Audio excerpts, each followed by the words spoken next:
Hi hello అండి. పిల్లలకి కానీ పెద్దోళ్ళకి కానీ మనం మంచి ఆహారం ఇవ్వాలి అనుకుంటే అందులో కంపల్సరిగా ఎగ్ చేర్చండి. ఎగ్ చాలా మంచిది, పిల్లలకేంటి పెద్దోళ్ళకేంటి, షుగర్ ఉన్న వాళ్ళకి కూడా చాలా మంచిది అంటండి. తర్వాత అందులో హై ప్రోటీన్ ఉంటుంది ఎగ్లో. దానివల్ల ఏంటంటే మజిల్స్కి సపోర్ట్ చేస్తుందండి, పొట్ట నిండుగా కూడా అనిపిస్తుంది. తర్వాత బ్రెయిన్కి నెర్వ్ ఫంక్షన్కి కూడా ఈ ఎగ్ తినటం వల్ల చాలా మంచిదంట. తర్వాత ఐ హెల్త్కి కూడా చాలా మంచిదంట అండి. ఎగ్లో విటమిన్ D, B12 కూడా ఎక్కువగా ఉంటుందంట. కాబట్టి మనం ఏదో ఒక రూపాయన ఎగ్ తినగలిగేలా చేస్తే చాలా మంచిది వాళ్ళ హెల్త్కి. వాళ్ళ హెల్త్ ఏంటి, ఇంట్లో అందరి హెల్త్కి కూడా చాలా మంచిదండి.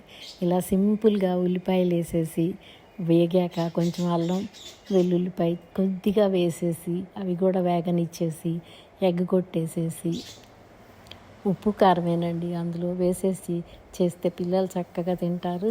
కావాలంటే చపాతీలో కూడా వాళ్ళు ఫోల్డ్ చేసుకొని మధ్యలో ఎగ్ కర్రీ పెట్టుకొని తింటే చాలా బాగుంటుంది, ఇష్టంగా కూడా తింటారనమాట. దీన్ని స్కూల్కి కూడా వాళ్ళకి రైస్లో కలిపి పెట్టి వేయచ్చు, లేదా చపాతీలో కలిపి వాళ్ళు చపాతీలో ఫోల్డ్ చేసుకొని కూడా తినేయచ్చు అనమాట.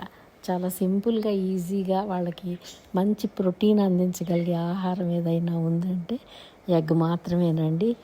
కాబట్టి ట్రై చేస్తారు కదా. ఈ వీడియో నచ్చితే లైక్ చేయండి. నా ఛానల్ ఎవరైనా సబ్స్క్రైబ్ చేసుకోకపోతే మాత్రం ఖచ్చితంగా సబ్స్క్రైబ్ చేసుకోండి. మీ ఫ్రెండ్స్ అండ్ ఫ్యామిలీ మెంబర్స్కి ఫార్వర్డ్ చేయండి.